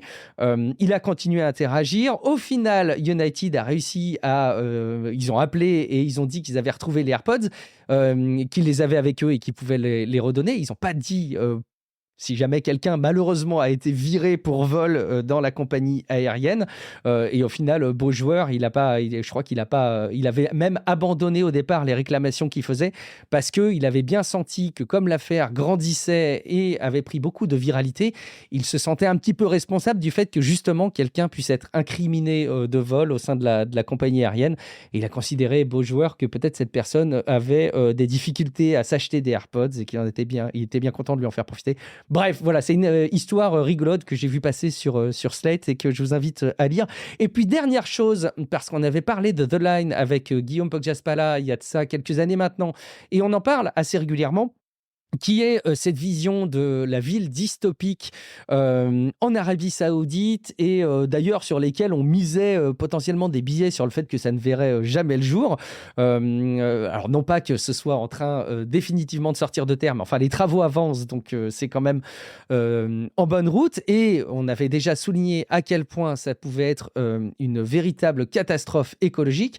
On a un petit sujet d'image là encore une fois hein, avec EDF qui a répondu un appel d'offres avec The Line et qui va contribuer notamment pour de la mise en place de barrages hydroélectriques pour alimenter en électricité The Line. C'est pas les seuls hein, à faire partie du pool de ceux qui vont évidemment générer de l'énergie là-bas. Mais enfin, ils sont en bonne place. Alors ça crée vraiment des soucis même en interne chez EDF avec 800 employés qui seraient concernés par le sujet et qui, d'ailleurs, pour bonne partie, refuseraient de participer à ce dispositif. Donc voilà, ça a des ramifications assez proches de nous, enfin ça a des conséquences plutôt que des ramifications assez proches de nous sur cet enjeu qui désormais dépasse un peu les frontières. Et surtout ce truc, moi je ne pensais pas qu'on verrait forcément ce sujet aboutir. Eh bien si, et ça avance même à vitesse grande V. Il y a même des photos qui ont été diffusées il y a de ça quelques semaines maintenant et qui montrent que les travaux avancent très vite. C'est effrayant. En fait, d'un point de vue technologique, d'un point de vue histoire, c'est remarquable. Moi, je trouve ça vraiment fou de s'imaginer qu'on assiste à une sortie de terre de trucs aussi incroyables, sans précédent à l'échelle de la planète, et d'un point de vue écologique, de voir à quel point c'est une véritable catastrophe. Je vous renvoie hein, sur les différents articles. Il y a Numérama qui avait très bien couvert les enjeux écologiques que ça pouvait avoir. Est-ce que tu partages cette ambivalence, Cassim, que je témoigne, qui est celle de trouver ça remarquable sur le plan technologique et un peu historique, de voir cette ligne très science-fictionniste sortir de Terre, elle pourrait presque sortir de Dune, et en même temps de considérer qu'il y a une catastrophe écologique, forcément. Alors je vais reboucler avec le sujet précédent finalement, parce que oui, moi c'est un truc qui en tout cas qui m'interroge de plus en plus moi à titre personnel. Comme journaliste tech, notamment quand j'ai vu arriver l'Apple Vision Pro, la sortie commerciale de l'Apple Vision Pro et la couverture de la presse, etc. J'ai vraiment de plus en plus cette fracture entre la personne en moi qui est très technophile, qui trouve que c'est un objet remarquable, qui trouve que c'est quelque chose vraiment à la pointe de la technologie, qui pose des questions aussi sur l'avenir de l'usage de l'informatique qui peut être intéressant, en vrai. Et le fait que de ce capitalisme qui essaie de trouver des nouveaux usages là où il n'y en aurait pas forcément besoin et qui veut toujours plus, là où on est devant une catastrophe et un côté de on fonce dans le mur. On fonce dans le mur, mais bon, on aura un casque sur la tête pour voir autre chose que la réalité. Enfin voilà, tout ça, tout truc. Bon, là, j'enfonce une porte ouverte, puis je joue un peu mon Black Mirror nul. C'est un peu nul de dire ça, parce que la réalité virtuelle, c'est aussi beaucoup plus cool que juste se masquer de la réalité. C'est un peu nul quand tu dis ça, ça fait un peu boomer. Mais c'était pour un effet de style, pour dire que voilà, en tout cas, il y a une fracture entre le côté technophile et le côté plus conscient des enjeux environnementaux, quoi, on va dire. Ouais, bien sûr, bien sûr. Je pense que c'est pas si évident que ça. Et je pense d'ailleurs que c'est pas applicable à tout. Par exemple, tout à l'heure, j'ai mentionné très très rapidement les travaux qui n'ont pas attendu le Mobile World Congress du tout, hein, mais sur la 6G par exemple, ou encore il y a eu des smartphones d'ailleurs, je crois, qui ont été annoncés en 5G à moins de 400 €. Donc on sent que c'est une technologie qui se démocratise. Et on a pu avoir ce type de remarques à l'arrivée un peu plus perçue par le grand public de la 5G. En disant, mais enfin, où va-t-on avec les enjeux écologiques qu'on a, d'avoir des évolutions de réseau? Est-ce que finalement, on n'est pas déjà bien content des usages liés à la 4G? C'est vrai qu'il y a plein de sujets sur lesquels la remarque que tu fais et dans laquelle je m'inscris assez facilement a aussi ses limites. Donc, par exemple, encore une fois, la 4G, 5G, 6G, ce sont des évolutions de réseau qui sont de toute façon naturelles parce qu'il pourrait y avoir des saturations du réseau. Il faut s'adapter et puis ça peut apporter des nouveaux usages qui sont très concrets et l'impact écologique n'était pas aussi monstrueux. Si demain, on doit remplacer l'informatique par des ordinateurs avec du spatial computing, effectivement, on peut se demander si vraiment la plus-value, mise en regard de la consommation, des émissions carbone que ça engendre, est justifiée. Et quand bien même tu t'appelles Apple, quand bien même tu promets que tes produits que tu sors sont neutral carbone, ce qui est encore une fois discutable et sur lesquels on pourrait avoir des réserves, bien évidemment. Mais je comprends ton point, effectivement. On va terminer, Cassim, par une micro-rubrique jeux vidéo. J'essaye de me mettre à la hauteur du conducteur des épisodes traités habituellement par Guillaume Poggiaspala. Mais il y a un sujet, en fait, principal qu'on va relayer. C'est Yuzu, qui, au-delà d'être... c'est quoi? C'est un citron, d'ailleurs, à la base, le citron Yuzu, si je dis pas de bêtises. C'est surtout un émulateur que les plus fans de rétro gaming et, on va pas se mentir, de piratage connaissent parfaitement bien. C'est un émulateur de Switch, enfin de Nintendo. Si je dis pas de bêtises, c'est juste la Switch ou c'est que Nintendo, d'ailleurs, Yuzu, comme émulateur? J'ai un Alors doute c'est que la subitement. Switch, et si je ne C'est que m'abuse, la Switch. c'est une référence à l'émulateur Citra, qui était un émulateur de la Ah, Nintendo très bien. 3DS, là Ok, aussi dérivé du citron, quoi. c'est le successeur. Bon, tu vois, t'es clair, ma lanterne. Moi, je ne connais Yuzu comme étant le logiciel que j'ai installé sur mon Steam Deck pour tester le comportement de Zelda Tears of the Kingdom. Véridique, j'ai vraiment joué sur la Switch, mais je voulais vraiment voir comment ça marchait sur Steam Deck. J'étais un peu déçu d'ailleurs. Bref, ils ont été dans le collimateur de la justice de la part de Nintendo, qui trouve qu'ils abusent un petit peu. Tu en as déjà très bien parlé dans le rendez-vous. C'est toi qu'on a parlé dans le rendez-vous jeu? Non, c'est Patrick qu'on parlait dans le rendez-vous jeu. C'est pas celui que tu as on en parle couvert. tous très bien. On parle très bien. Mais en plus, il y a du nouveau très très frais derrière, et tu as complété le conducteur en ce sens, Cassim. Oui, tout à fait. En fait, c'est Yuzu, au-delà d'émuler une console qui est actuellement encore en cours de commercialisation, ce qui pose toujours un petit peu un problème dans ce genre de cas, a aussi voulu surtout faire un business avec ça, avec un Patreon, etc. Et a vraiment brouillé les lignes, on va dire, entre émulation et piratage pur et simple. Il y a notamment, je pense en partie, ce qui a déplu aussi à Nintendo. Bon, déjà, Nintendo, quand on touche à leur propriété, déjà, ça leur plaît pas beaucoup, mais au-delà de ça, il y a aussi le fait que, par exemple, Tears of the Kingdom, tu le mentionnais, s'était retrouvé jouable avant sa sortie commerciale, grâce notamment à des émulateurs comme Yuzu, mais genre une semaine ou deux avant la commercialisation, ce qui entraînait aussi des leaks, etc. Donc bref, ça pose tout un tas de problèmes. Et donc plainte de Nintendo, et finalement fin de l'affaire relativement rapide, puisque il y a eu un accord entre les avocats donc de Tropic Ace, qui est l'entreprise qui édite Yuzu, et Nintendo. Un accord pour que Yuzu va payer 2,4 millions de dollars à Nintendo, et surtout livre le site web yuzuemu.org à Nintendo, et promet d'arrêter la distribution de Yuzu, et de supprimer globalement toutes les sources, l'ensemble de Yuzu tel qu'édité par l'entreprise qui a été poursuivie par Nintendo of America, va arrêter tout ça. Cependant, et je pense que tu allais le dire si je ne le dis pas tout de suite, Yuzu était un projet open source, et donc évidemment, il va y avoir des forks en veux-tu en voilà, et sur lequel, pour le coup, ni l'éditeur de Yuzu ni Nintendo n'ont la main. Donc je pense pas que ça signe la fin de l'arrêt de l'émulation de la Nintendo Switch, qui est déjà de toute façon une console qui a été craquée jusqu'aux os. Mais par contre, je pense que ça va foutre un petit frein dans le fait que c'était devenu très grand public.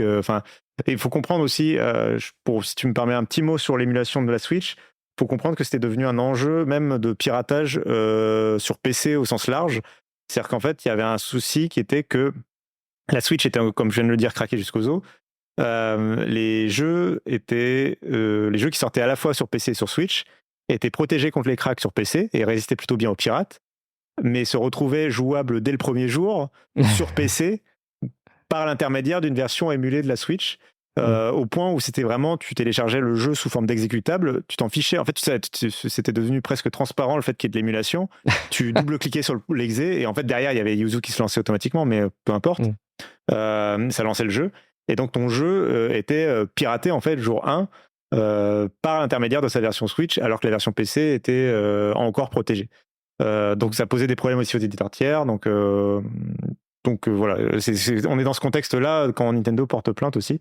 Donc je pense que le fait de virer Yuzu va quand même freiner un peu l'accès. Ça va refaire partir, je pense, l'émulation dans quelque chose d'un peu plus nerd, d'un peu plus roots, qui sera un peu moins accessible.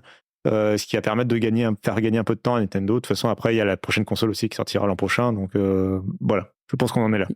Ils vont souffler un peu. Moi, pour faire l'analogie parfaite, je pense, je l'ai trouvé ce matin en me réveillant.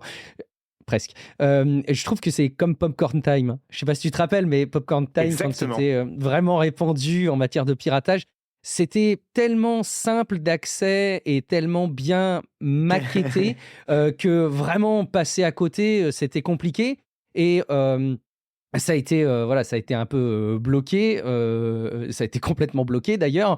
Et derrière, il y a eu des alternatives du même type. Il y en a encore aujourd'hui. Mais on n'est pas dans une telle facilité d'accès et pas dans une telle notoriété d'image. Je pense que finalement, le parallèle, il est là. C'est que, encore une fois, l'émulation de la Switch, elle va continuer et elle sera accessible encore, mais elle ne sera pas aussi accessible au grand public que ça ne l'était avec Yuzu et pas aussi visible.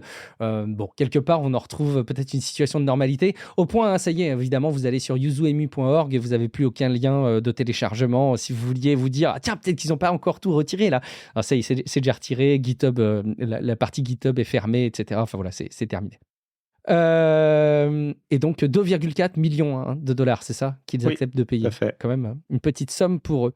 Et ils ont dû se dire, il vaut mieux qu'on paye ça parce que ça nous coûterait bien plus cher. Et au passage, petit message très personnel, Cassim, je ne te dis pas merci pour Balatro, que j'espère que je le prononce bien, que j'ai découvert en t'écoutant dans l'épisode du rendez-vous jeu où tu remplaçais Patrick, parce que voilà, j'ai été curieux, je me suis fait avoir par la hype. Je l'ai installé et depuis, c'est assez maladif de se rendre compte à quel point, quand j'ai pas de temps, je me dis, ouais, mais j'ai quand même bien un quart d'heure pour lancer une partie. Qu'est-ce que c'est horrible! Et ce qui me fascine derrière, c'est les mêmes choses qui me fascinent quand je me suis plongé dans Fortnite. J'ai vu mes enfants qui se sont appropriés Fortnite. C'est d'essayer de comprendre les petites mécaniques et les petits ressorts qui amènent à cette addiction. Alors, pour celles et ceux qui ne connaîtraient pas, Balatro est un jeu qui est dispo sur Mac maintenant, mais dispo évidemment sur PC. Il est dispo sur console. Alors, il est sur console. Alors, pour la petite histoire, il y a eu un petit fait d'actualité. Si, il est disponible sur la Switch. Ah, ok. Mais en raison de ce que avec Yuzu. Non, mais en raison de ce que tu t'apprêtes à expliquer. Il s'est fait balancer en PEGI 18 alors que c'est censé être un PEGI 3 et l'éditeur se bat pour être capable de le commercialiser en PEGI 3 parce que c'est absolument pas un jeu d'argent, il a absolument aucune raison d'être un PEGI 18, mais à cause de son apparence, il y a eu dans la nuit une erreur de qualification et du coup il s'est fait virer de l'eShop parce que jeu plus 18. D'accord, voilà. ok. Et donc là actuellement, juste pour comprendre, il est accessible il est accessible sur toutes les consoles quand même et sur PC, et sur Nintendo Switch je pense qu'il est encore accessible mais qu'il faut réussir à passer les filtres ou quelque chose comme ça. Ok, mais normalement il est censé, mais ouais, c'est un peu compliqué en ce moment Balatro sur Switch, mais normalement il devrait revenir, il est techniquement parlant il est prêt et tout, hein, et il était disponible pendant les premiers jours, c'est juste cette problématique de classement là. Pour le décrire en 2 mots, pour celles et ceux qui ne connaîtraient pas, en fait, c'est assez compliqué de le décrire et évidemment, il vaut mieux l'expérimenter, le tester. Mais il faut s'imaginer que c'est un roguelike à base de poker. Évidemment, quand on dit ça, moi, spontanément, je me disais, mais qu'est-ce que c'est que ce truc? Comment est-ce qu'on peut aimer ça? Et effectivement, les mécaniques de main du poker à composer sont hyper intéressantes avec les défis qui sont associés, mais surtout le côté deck building, hein, dans le sens où on achète des cartes, on peut faire évoluer ces cartes pendant toute la partie qu'on a en cours. Il y a quelque chose d'extrêmement grisant, mais vraiment toutes les mécaniques psychologiques qui sont derrière le jeu me fascinent. Et j'ai hâte de voir toutes les vidéos d'experts en psychologie et en addiction sur les comportements qui vont sortir sur ce jeu. C'est impossible de ne pas ressentir de l'excitation quand ton score s'enflamme sur le côté gauche de l'écran et que tu... Carrément. Voilà.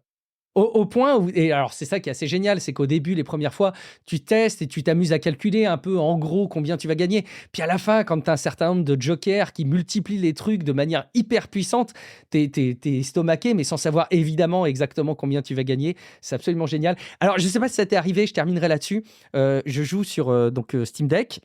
Et donc, tu as la touche X pour valider, enfin X, oui, je crois que c'est X pour valider ta main et passer à la suite. Et Y, c'est pour la défausse. Le nombre de fois, c'est pas arrivé trop fois, le nombre de fois où j'ai défaussé ma main alors que c'était une main de ouf, j'en ai été mais dégoûté. Voilà. Si vous ressentez cette même émotion que moi, je pense que vous aurez compris comment ça marche. J'y joue sur PC, mais alors j'ai vu des streamers jouer sur PC et confondre les deux boutons gauche, enfin du coup qui est à gauche. Mais c'est horrible! C'est horrible! Oui, je vais changer les touches d'ailleurs parce que je peux pas continuer comme ça. Bon, voilà, donc pas merci et merci en même temps. Et quand même aussi, Maxime, merci pour avoir répondu présent à mon invitation, Cassim, pour remplacer Guillaume Poggiaspala, l'irremplaçable Guillaume Poggiaspala, forcément que vous retrouverez la semaine prochaine dans Tech Café. Mais c'était un immense plaisir de te retrouver pour cet épisode de podcast. Il est grand temps, Cassim, qu'on se prête à l'exercice traditionnel de conclusion de tout bon podcast qui se respecte, de nous dire où on peut te retrouver. Écoute, déjà, j'ai envie de te remercier pour l'invitation. C'est toujours un plaisir de pouvoir participer à ce podcast. Et puis, tu sais qui est le podcast qui m'a vu naître comme journaliste. Alors, tu sais. Mais oui, mais tu sais que j'en suis encore ému. Oh, voilà, donc je réponds toujours. L'histoire aux auditeurs. Mais... Je réponds forcément toujours présent. Voilà. Mais donc, oui, où on peut me retrouver. On peut me retrouver justement sur frandroid.com où j'écris plein d'articles et où je suis responsable de la couverture de l'actualité désormais. Et on peut me retrouver aussi sur @notcassim, NOTCA2SIM, un peu partout sur tous les réseaux sociaux. J'ai à peu près réussi à récupérer l'identifiant partout. D'ailleurs, un jour, je raconterai, il faut toujours que j'écrive un article pour raconter comment j'ai réussi à récupérer l'identifiant sur Instagram. Ça a été très compliqué dans la mesure où Instagram a très peu d'humains. Il n'y a pas de service client chez Instagram, donc c'est très très compliqué. À moins que tu fasses de la médiatisation et que tu dépenses beaucoup d'argent. Là, tu as des contacts. Voilà, mais sinon, en tant que particulier, tu n'as pas vraiment de contact. J'ai dû réussir, et c'est grâce au RGPD et à la protection européenne que j'ai réussi à obtenir l'identifiant que j'avais perdu il y a longtemps. Bref, je vais le raconter dans un article. Mais cela dit, même un article parce que donc tu as changé de nom de famille et le dispositif je change de nom de famille, quels sont les impacts dans le monde de la tech ferait, je pense, un très bon article. Oui, faut que je... Il est dans tes brouillons. Tout à fait. Mais il faudrait pour ça que d'abord que l'État français change mes papiers correctement. Ah oui, ok. Au bout de 4 mois, mais ce sera fait... Très chouette, c'est une belle initiative. Merci Cassim, merci infiniment d'avoir répondu présent. Vous me retrouvez derrière le pseudo qui n'en est pas un, Guillaume Vendée, sur à peu près tous les réseaux sociaux à peu près connus par le grand public aujourd'hui. Et surtout, évidemment, je ne vous rappelle pas, ce serait trop long, mais je ne vous rappelle pas que vous pouvez commenter les épisodes sur techcafé.fr. Je ne vous rappelle pas que vous pouvez déposer des avis sur Apple Podcasts, sur Podcast Addict ou même des étoiles sur Spotify. Et je vous rappelle encore moins que vous êtes les bienvenus sur patreon.com/techcafé si vous souhaitez financer, ne serait-ce que durant une période limitée, le podcast. Merci beaucoup pour votre fidélité. Et moi, je vous dis rendez-vous dans quelques jours pour un prochain épisode de Tech Café. Ciao à toutes et à tous. Ciao.